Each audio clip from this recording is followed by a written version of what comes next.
আজকের এই ৫ মিনিটের ভিডিওটি হতে চলেছে অগ্নিবাণ। যারা না দেখবে তারা কিন্তু সত্যিই মিস করবে এবং সত্যিই মালা ঘুরোবে তারা। ঠিক আছে? বলে রাখলাম। কারণ আমরা আজকে তোমাদের ইতিহাসের ২য় অধ্যায়ের ১ম টপিক ১৯ শতকের বাংলায় সংবাদপত্র, সাময়িক পত্র ও সাহিত্যে কিভাবে সমাজ প্রতিফলিত হয়েছিল সে নিয়ে আমরা আলোচনা করব। তোমরা জানো না যে ইতিহাসের একটি জীবন্ত দলিল হলো এই সাহিত্য, সংবাদপত্র ও সাময়িক পত্র।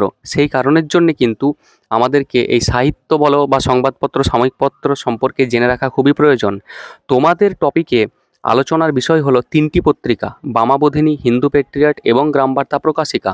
বামাবোধিনী পত্রিকা উমেশচন্দ্র দত্ত প্রথম প্রকাশ করেছিলেন ১৮৬৩ খ্রিস্টাব্দে।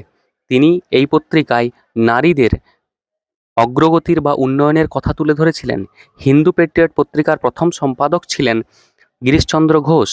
পরবর্তীকালে এই পত্রিকার সম্পাদক হয়েছিলেন হরিশচন্দ্র মুখোপাধ্যায়, যিনি তার সময়ে এই পত্রিকা একটা চূড়ান্ত খ্যাতির শীর্ষে পৌঁছেছিল। এই কারণ তিনি সমগ্র বাংলায় ঘুরে ঘুরে নীলকর সাহেবদের অত্যাচারের খবর সংগ্রহ করে তিনি নীল জেলা বলে একটি আলাদা বিভাগ করে এই হিন্দু পেট্রিয়ট পত্রিকাতে সেই সব খবর প্রকাশ করতেন। এছাড়া বাংলাদেশের কুষ্টিয়ার কুমারখালী গ্রামের কাঙাল হরিনাথ অর্থাৎ হরিনাথ মজুমদার গ্রামবার্তা প্রকাশিকা বলে একটি পত্রিকা প্রকাশ করতেন এবং সেখানে তিনি তৎকালীন বাংলাদেশের যে কৃষক আন্দোলনগুলি হয়েছিল, যেমন পাবনা, রংপুর, এই সমস্ত কিছু তিনি তুলে ধরেছিলেন।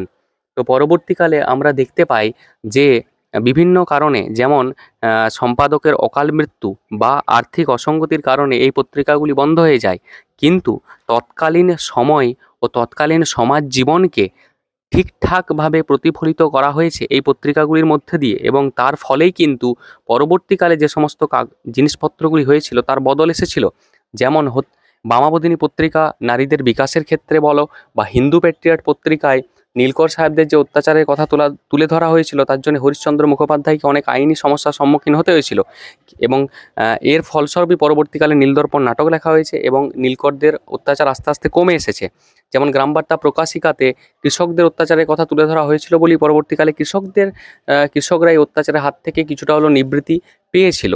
তো এই কারণের জন্যে কিন্তু তৎকালীন সময়ের যে এই ৩টি পত্রিকা আছে সাময়িক পত্র, এই যেমন বামাবোধিনী সাময়িক পত্র এবং ২টি সংবাদপত্র হিন্দু পেট্রিয়ট এবং গ্রামবার্তা প্রকাশিকা, বাংলার সমাজ জীবনের খুবই একটি গুরুত্বপূর্ণ বিষয়। তো সেই কারণের জন্য তোমাদেরকে কিন্তু এগুলি একবার ভালো করে পড়ে রাখতে হবে। যারা এই ভিডিওটি দেখছো তারা অবশ্যই কিন্তু এই চ্যানেলটাকে সাবস্ক্রাইব করে দিও, কারণ আমরা এরকম ভিডিও আপলোড করতে থাকি। পরবর্তী পার্টগুলিও দেখতে পাবে যদি সাবস্ক্রাইব করে রাখো, তাহলে অবশ্যই করে দিও। তো দেখো, তো এই কারণের জন্যেই কিন্তু আমাদের বাংলাতে পরিবর্তন এসেছিল। ঠিক আছে? তো এই জন্যে আমাদেরকে এগুলো মনে রাখা দরকার আছে। তোমরা কি পড়ে রাখবে এখান থেকে? তোমরা ইনফরমেশন হিসাবে পড়ে রাখবে শুধুমাত্র এখানে প্রকাশকাল, কবে প্রকাশিত হয়েছিল, কে প্রকাশ করেছিল, সম্পাদক কে ছিল, ঠিক আছে, কি কি বিষয় হতো সেগুলো পড়ে রাখবে। যেহেতু এই বছর ২০২৬-এ এই অধ্যায় থেকে ৪ এবং ৮-এর প্রশ্ন চলে এসেছে, তাই কিন্তু শুধুমাত্র এমসিকিউ, এসএকিউ আর ৪ নম্বর এমসিকিউ, এসএকিউ আর ২ নম্বরের প্রশ্ন করলেই কিন্তু কাজ হয়ে যায়। আচ্ছা, পরবর্তী টপিকে চলে যাই চলো। দুটি সাহিত্য সম্পর্কে কিন্তু আলোচনা করা হয়েছে এখানে। দুটি সাহিত্য কি কি? একটি হলো নীলদর্পণ, একটি হলো হুতম পেচার নকশা। দুটি সম্পূর্ণ আলাদা আলাদা টপিক। হুতম পেচার নকশায় কালীপ্রসন্ন সিংহ মহাশয় কী করেছেন, তৎকালীন সময়ের যে সমস্ত ইংরেজি শিক্ষায় শিক্ষিত বাঙালি যারা ইংরেজদেরকে হুবহু অনুকরণ করার চেষ্টা করত, তাদের বিরুদ্ধে তিনি একটি ব্যঙ্গাত্মক রচনা লিখেছেন, যেটি হচ্ছে আমাদের হুতম পেচার নকশা। ঠিক আছে? আর নীলদর্পণ হলো সম্পূর্ণ একটি বিরুদ্ধ লেখা, যেটি হলো নাটক। একটি নাটক, শুধুমাত্র নাটকই হলে তো এটা শুধু সাহিত্যের বিষয় হয়ে রয়ে যেত, কারণ এটি অভিনীত হয়েছিল প্রথম ১৮৭২-তে ন্যাশনাল থিয়েটার অর্থাৎ জাতীয় থিয়েটারে, জাতীয় নাট্যশালায় এটাকে অভিনয় করা হয়েছিল।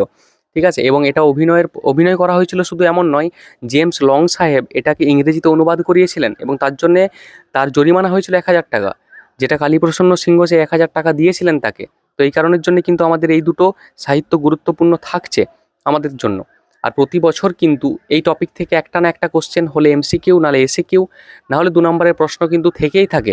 সেই কারণের জন্যে তোমরা এই বছর ৪ বা ৮ তোমাদের করার কোনো প্রয়োজন নেই। শুধুমাত্র তোমরা কিন্তু ১ নাম্বার, আর এই ১ নম্বরে যে প্রশ্ন আছে আর ২ নম্বরের প্রশ্ন আছে সেগুলো কিন্তু অবশ্যই তোমরা করে রাখবে। আর